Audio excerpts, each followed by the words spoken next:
I'm not convinced. No need to know.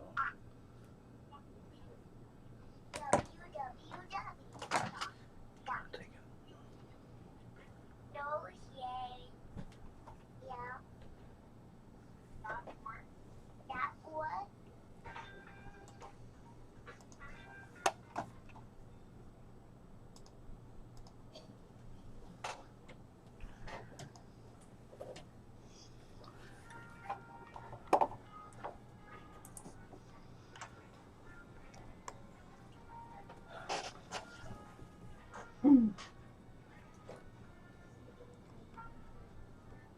You're listening to The Legal Eagle with Marcia Chambers on WNHHLP 103.5 FM.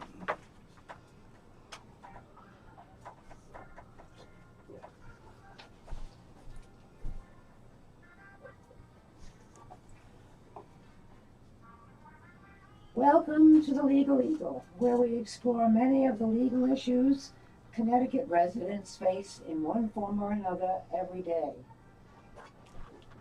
We look into the criminal and civil justice system, both at the state and federal level.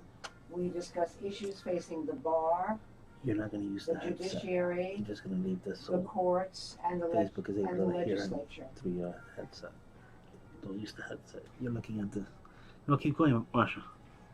Today we welcome State Representative Sean Scanlon, who represents the 98th District on the shoreline, specifically Guilford and two parts of Brantford, Stony Creek and Pine Orchard. And we do so after the 2017 legislative session has ended, and it has ended without a budget. Sean is a rising star in the Democratic Party, and he is joining us by phone from his office in Hartford. It's playing the music. Oh. So Sean, welcome to the program. Hi, Marcia. Good morning. Good morning. How is it up there in Hartford today? Hot and sunny? Hot, sunny, and a lot better than yesterday. We had some pretty ominous rain. And my commute back to Guilford was a little wet. Yes, mine too.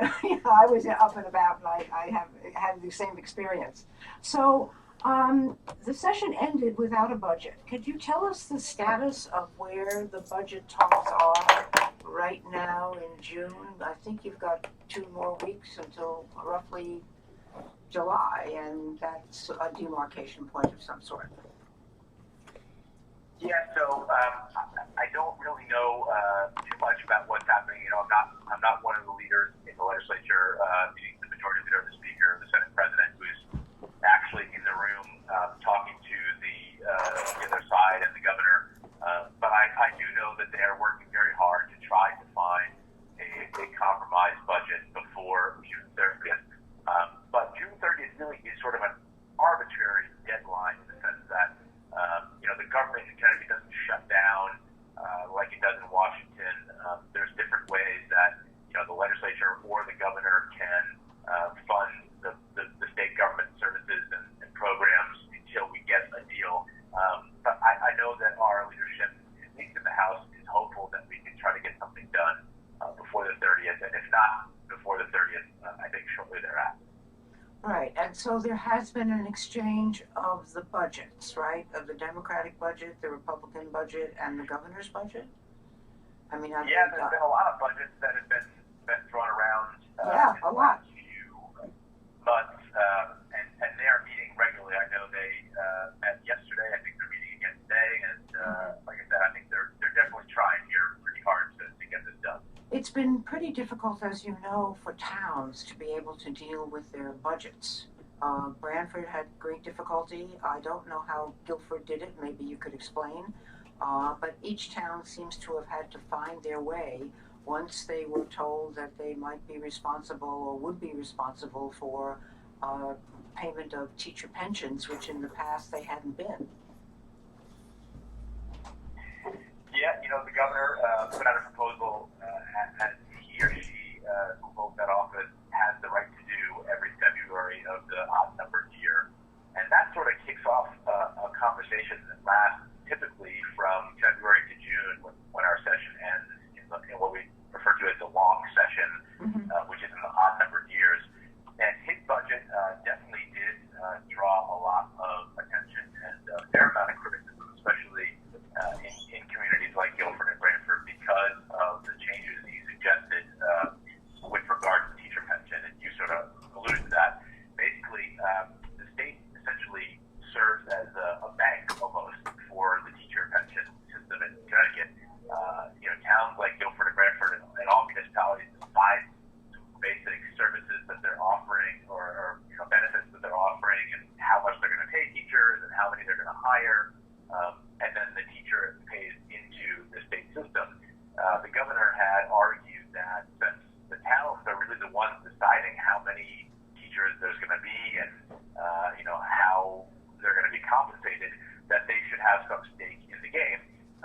But he proposed that automatically and right away, towns do 1/3 of that proportion. And to a lot of municipalities, that's a ton of money that they were not expecting or budgeting for. And a lot of them argued fairly, in my opinion, that that would just be, basically passed along to the property tax owners in the state this year, which, is something we hear a lot about in Connecticut, which is the high property taxes are killers. So I think that proposal specifically is probably dead in the legislature right now, but I wouldn't be surprised if in the future years there was a conversation between municipalities and the state about potentially finding some sort of cost sharing when it comes to teacher pensions.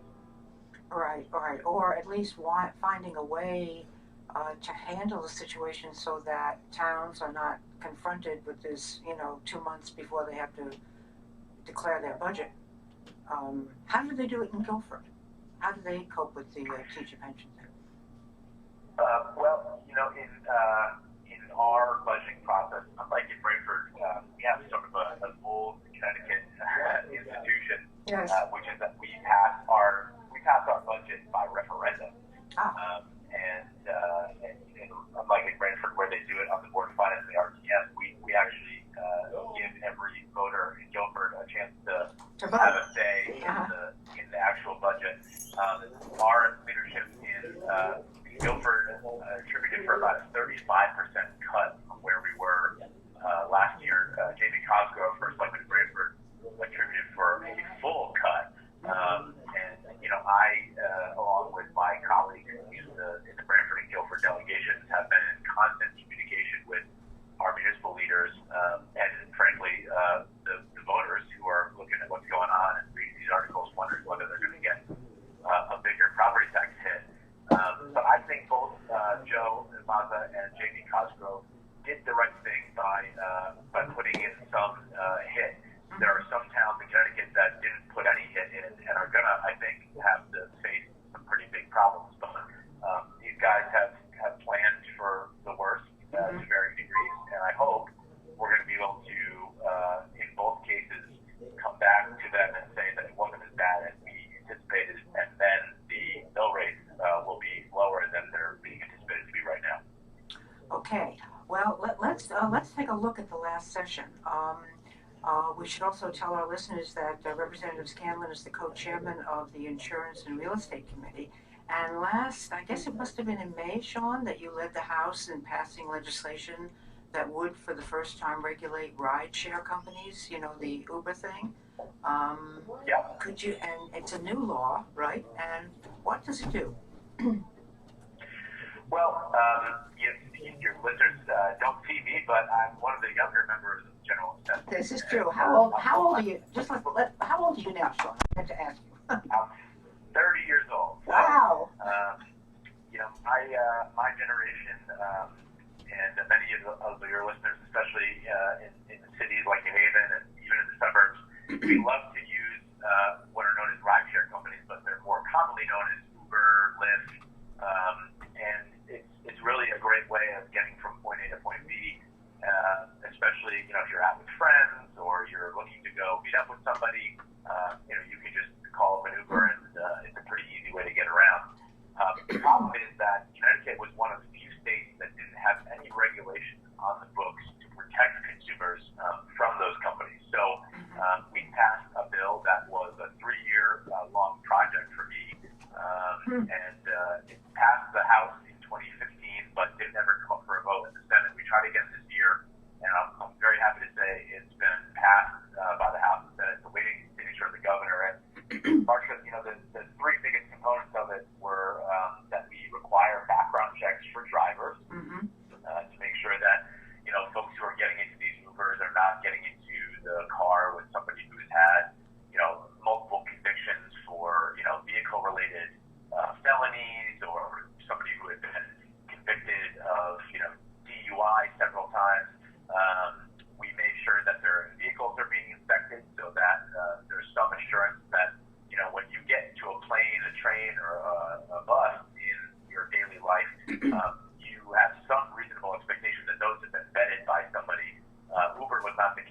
wanted to apply the same standard of safety. And the last big thing that it did was it created some insurance standards so that, God forbid, if you're in an Uber and that driver gets into a really bad accident, you can be assured that you're going to be able to get some protection for that, and that you'll be compensated for that if it's determined to be the fault of the driver. And those three things are pretty commonly accepted all across the country. We just were a little slow at getting them done here in Connecticut, but I'm proud to say that it's awaiting the governor's signature, and I have every reason to believe he's going to sign the bill this year. That's great. While discussing this, Sean, you mentioned something that maybe I could discuss a little bit with you, and that is it took 3 times to pass this Uber law, so to speak. And that often happens with bills, where a bill will pass the House and then it dies in the Senate, and it dies often because time runs out. This seems to be a recurring problem in the legislature, that a good bill, a necessary bill, everybody's on board more or less, but it can't get through in one house or the other. Typically the Senate, it fails. So, and it's often because of the timing. It's sort of the end of the session and you've got 24 hours to do it. Is there any way that the legislature can start to talk about fixing their own problems? You know, I think it's something that I know you and I have definitely discussed in the past, and I talked to people a lot about it.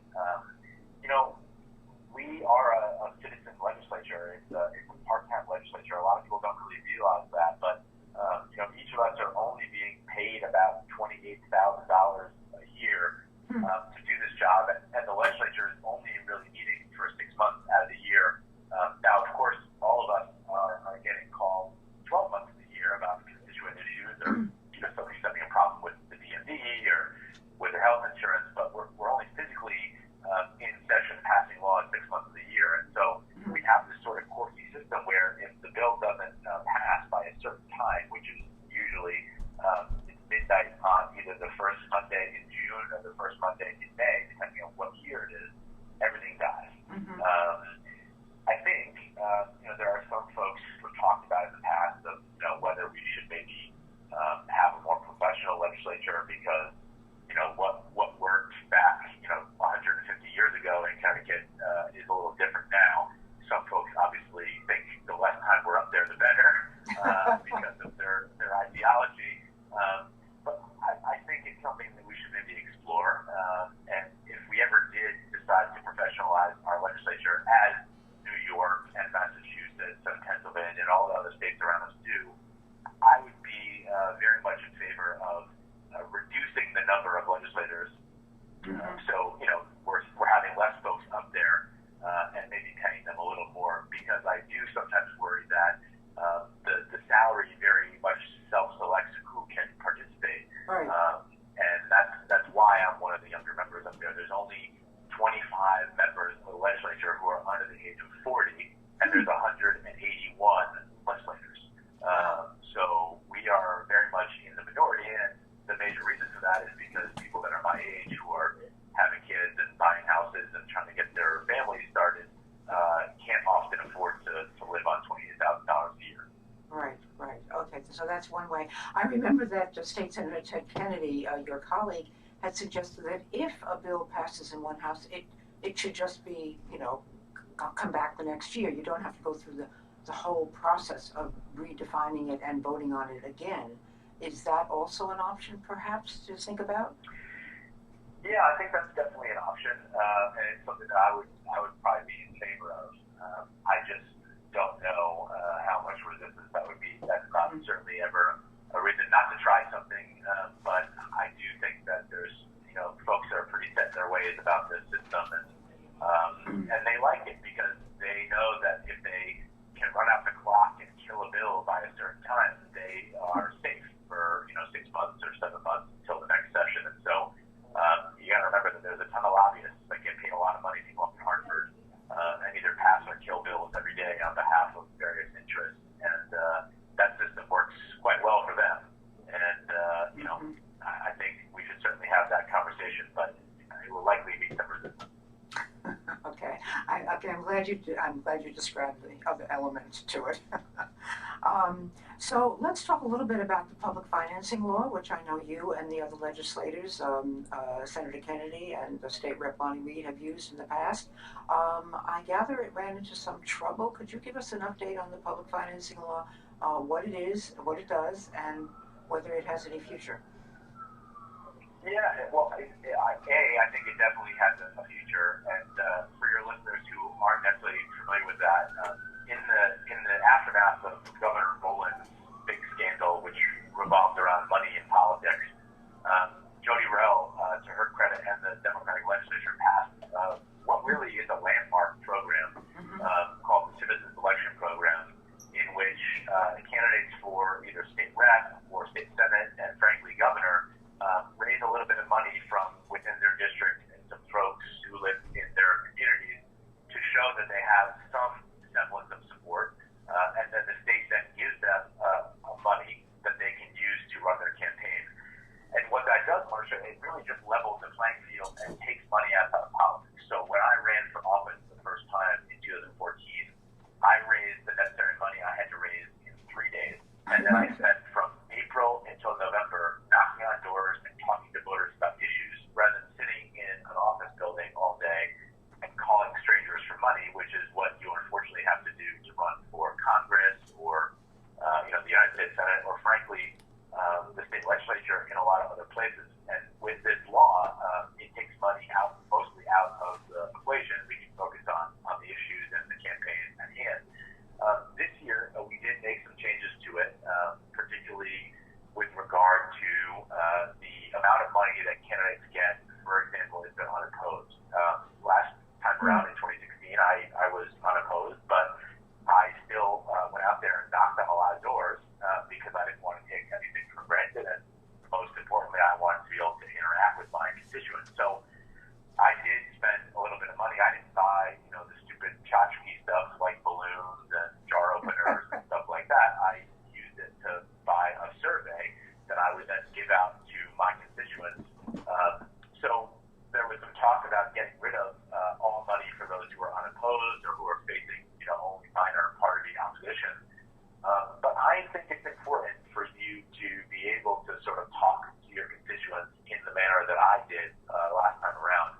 And so we did pass sort of a compromise that basically says that your grant is reduced if you have no opponent, and that you have to apply for the money by a certain period of time. So you can't wait until November 1st when the election is November 8th and then spend $20,000 in 7 days. You have to do it over an extended period of time. I see. So that's the change, and you think it's safe. You think has there been a vote on it? Well, there are always people who argue that we should get rid of it. It costs about $13 million every 2 years to run it, and that sounds like a lot of money to you and me because we don't come from a lot of money. But when you think about the fact that the state budget every 2 years is $20 billion, it's not that much in the grand scheme of things, and it keeps our elections clean. But there are a lot of folks who want to get rid of it on both sides of the aisle because, I hate to say this, but incumbents can raise a lot of money.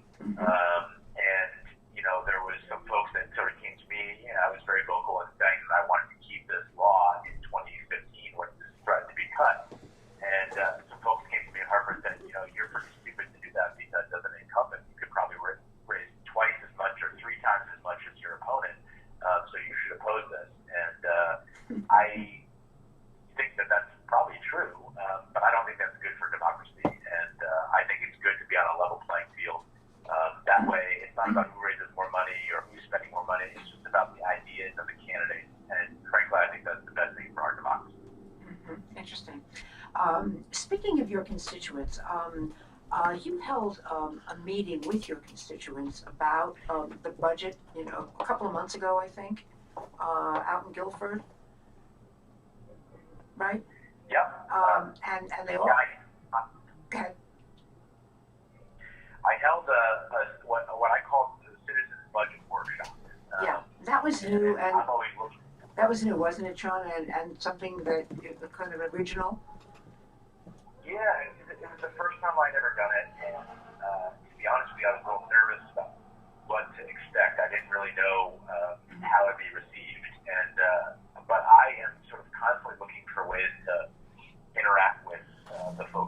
represent and do it in sort of non-traditional ways. And I could have office hours and a town hall meeting. And in fact, I'm doing one of those office hours tonight in Guilford at 6:30 at the community center. But I wanted to do something sort of outside the box, and so I sort of sat down with my staff in Hartford and said, "Hey guys, I want to give you a little bit of a challenge. I want to come up with a game, so to speak, for lack of a better word, that we take the best ideas that the Republicans have put forward on the budget and the best ideas the Democrats have put forward, and come up with flashcards, and we're going to pair people together in groups, and we're going to give them the most common options from the left and the right, and say, hey guys, there's a $2 billion deficit. How are you going to balance it?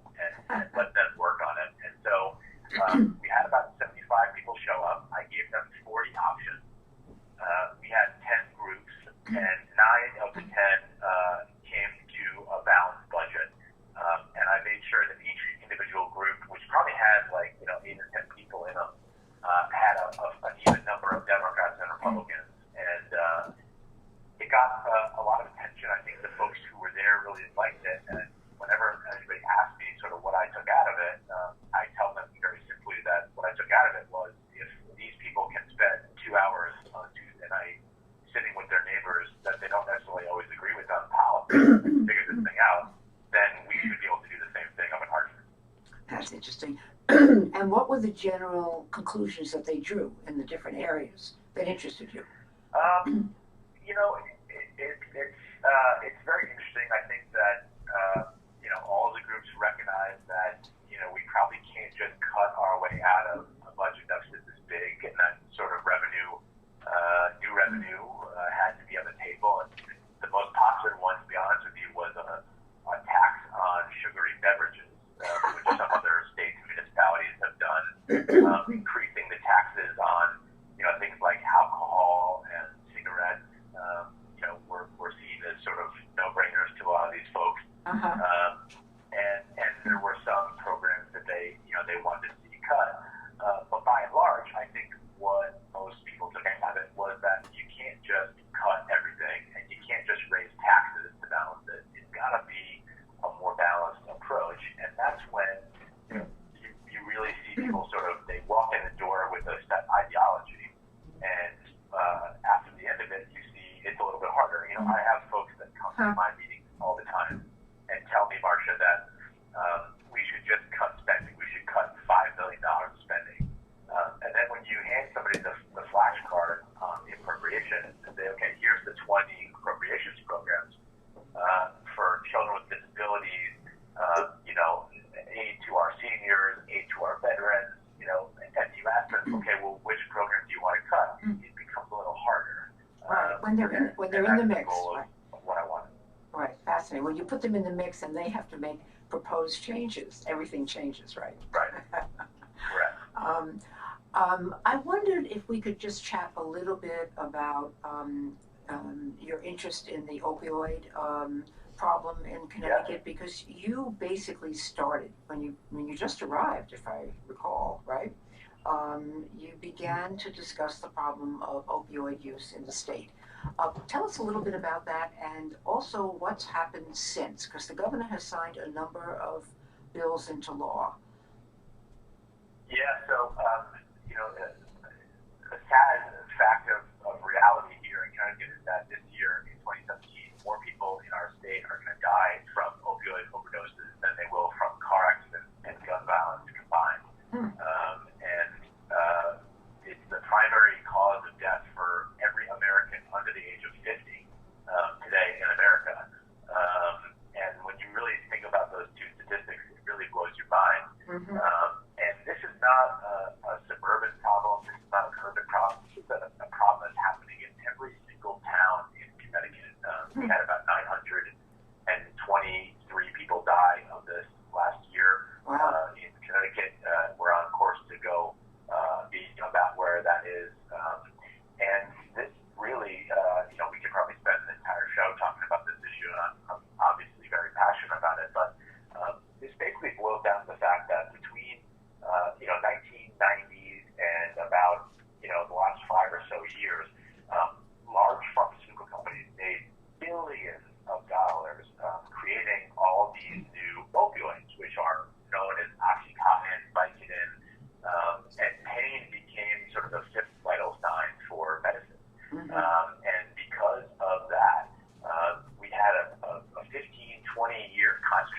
period where there was enough prescriptions out there in our society for every human being to have at least one full bottle of pills in America.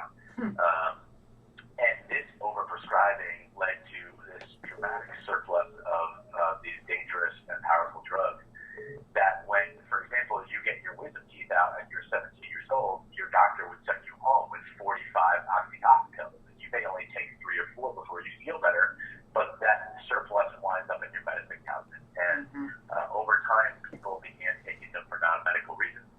And to make a long story short, 4 in 5 new people who start using heroin start with prescription drugs. And 50% of those folks are getting them from a loved one or a friend medicine cabinet.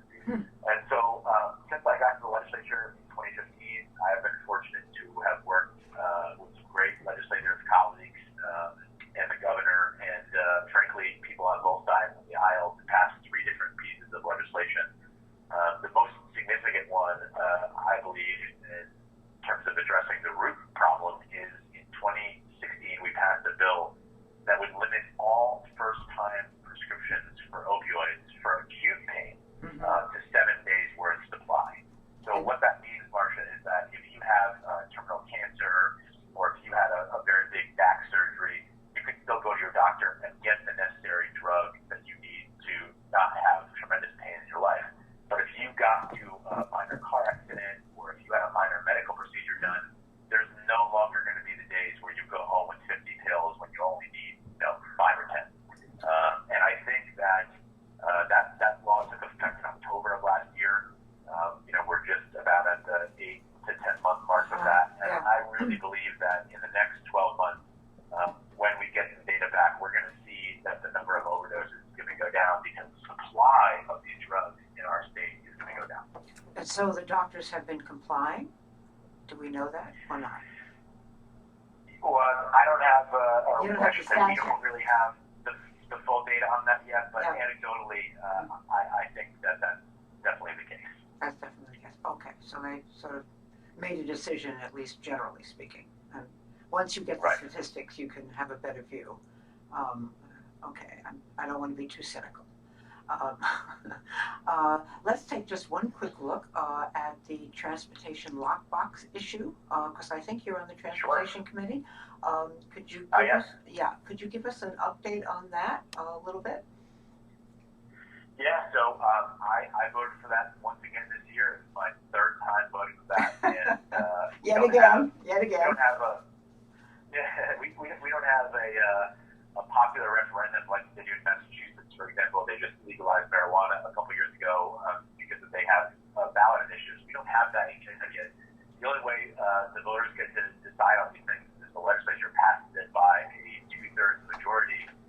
We didn't do that in 2015 when I first voted on this, but the law says that if you pass it in 2 consecutive sessions, the same bill, in 2 consecutive years, it does go on the ballot. So in the 2018 ballot, when folks go to vote for the state legislature and governor, they will see a question on the ballot about creating a lockbox for transportation funds. And what that really is, Marcia, is that we have something in Connecticut that's known as a special transportation fund. And some of your listeners will remember that there was a terrible accident in 1983 in Greenwich on the Mianus River Bridge, and the bridge collapsed, and several people lost their lives.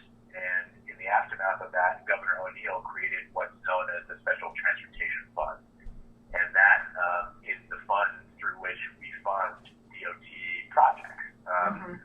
The good news and bad news about that is that we have a dedicated fund. That's the good news. The bad news is that over the years, Democrats and Republicans have siphoned money out of that account to pay for other things and to plug deficits when we have them. And so by 2021, the DOT anticipated that they're going to run out of money to fix our roads and bridges. And so my colleagues and I, there were some Democrats that voted against it. There's some Republicans that voted against it, but there was bipartisan support for this idea of creating a lockbox so that any money that we should be collecting for transportation purposes can stay for just that reason, and then we won't have to worry about the insolvency of this very important fund. And I'll give you one statistic, Marcia, that underscores why that's so important, and that is because the DOT right now, today, says that there are over 400 bridges in the state of Connecticut that have at least one structural deficiency, meaning that there's at least one somewhat major thing that's wrong with them and that they need to be fixed. The DOT just can't keep up with this work anymore. And so, you know, if you live in our neck of the woods, like Brantford or Guilford, you probably spend a lot of your life stuck in traffic on 95 because we haven't done anything in recent history to upgrade our highways. We haven't made substantial infrastructure investments in our rail, and we're just really behind on this. And the reason for that is because we're out of money. And my hope is that with the passage of this lockbox next year by the voters, that we can get serious about really going after the much-needed projects that we have to do. And those in the legislature who were opposed, what would be their reason? Well, some of my colleagues on the Democratic side believe that there's a lot of important issues that require lockboxes, whether it's funding for children or funding for those with disabilities. I obviously agree with that. But transportation is a special case because there's very few programs in the state where we, you know, for the gas tax, for example, where that's supposed to go directly towards fixing our roads. And so I don't support that argument. The Republicans, you know, tend to vote against a lot of the things that we do simply because they believe they have a better way of doing it. And in this case, they feel like they had a stronger lockbox. But if I've learned anything in my first 3 years in politics, it's that the perfect shouldn't be the enemy of the good. And I would have really thought it would have been a very strong signal to the voters of Connecticut if they saw both Democrats and Republicans coming together to right the wrongs that our predecessors have made, again, from both parties, where they took money out of that fund. And, you know, God forbid something happens. You know, it's going to be something that people will look back on and say, gee, you know, I wish we really took that step. And I think it's good that we've passed it, but I think it would have been a much better signal if we'd all done it together. Right. Well, tell us what your views are on the rail issue that's come up in Brantford and Guilford. Speaking of transportation. The Federal Railroad Administration has something that they call the NEC Future. It's basically a set of recommendations that they are then going to deliver to municipalities and states about their recommendations of what they think we should do in the next 30 to 40 years to improve our infrastructure. And one of the things that they're going to put in that report that's going to come out in a few weeks is the suggestion that we do a bypass somewhere between Stony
meeting, the local permitting process, the state permitting process. We're a long way from this happening. So that's the good news. The bad news is that I think it's pretty disrespectful that the FRA chose not to listen to the local representatives of these very concerned folks and simply just came up here and gave us the courtesy of some information in a public hearing. But it looks like they're not going to heed that, and I will continue to be pushing for that, and I hope that they will change their mind.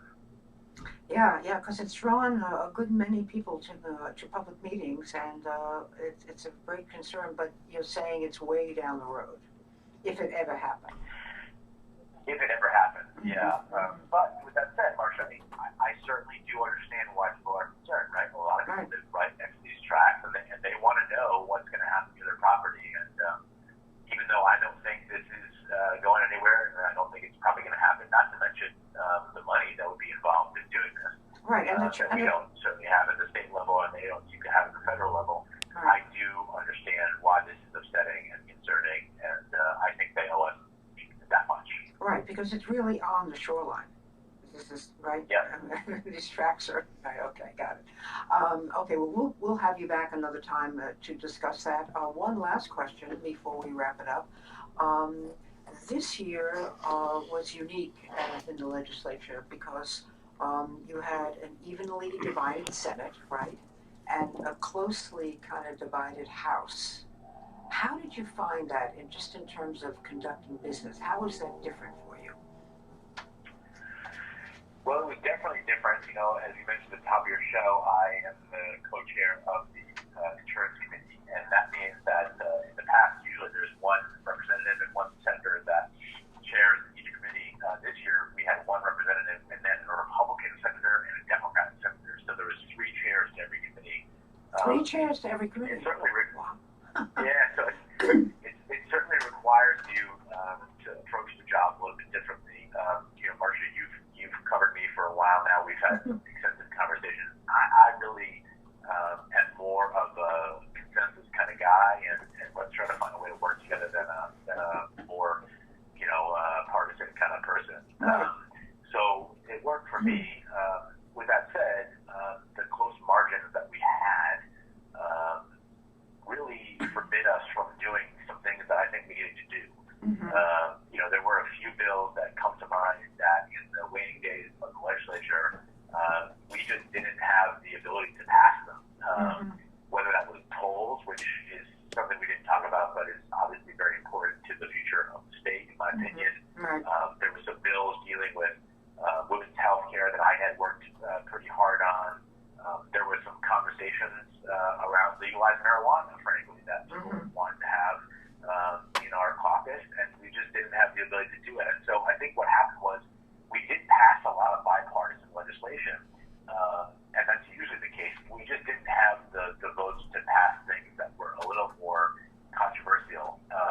Some of those were bad bills that I probably wouldn't have supported, but some of them were good bills that I think deserved to go forward. And simply because they were controversial in years past, those of us who believed in those issues were willing to vote for them and go and explain ourselves to our constituents. But this year we just couldn't pass them. I would say that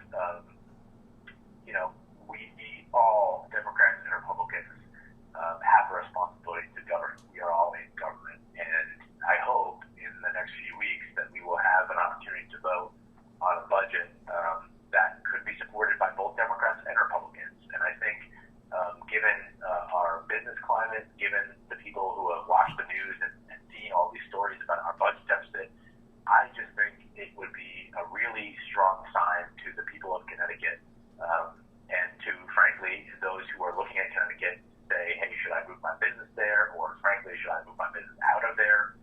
If we came together and did something truly bipartisan in the best interest of the future and not in the best interest of a political party. Right, and I think I recall that you and Lonnie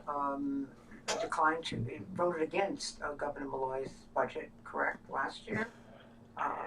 I did vote against the budget in my first year there in 2015. 2015, okay. So, you're optimistic that you will be able to vote for this one, but you're not necessarily making a commitment yet, right?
righty. And thank you so much. It looks like our time is up, Sean. It goes fast when the topics are so interesting. In fact, we're going to have you back because I really want your views on the tolls and what happened there. And we want to thank you. Happy to come back anytime, Marcia, and it's always great to be on with you. Okay, thank you so much, Sean, for joining us and giving us your insight into the legislative process. And to our listeners, go to the newhavenindependent.org website to get a podcast of this broadcast and to listen to the wide variety of shows that the station is producing each day. We will have a story on this interview along with a link to the entire broadcast. Thank you, Sean.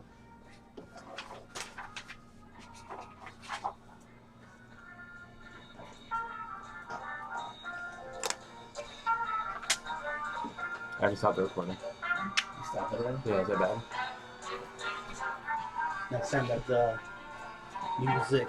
Yeah. Not a little longer before you cut it out. Alright. Hold on. I haven't eaten today. You don't need to.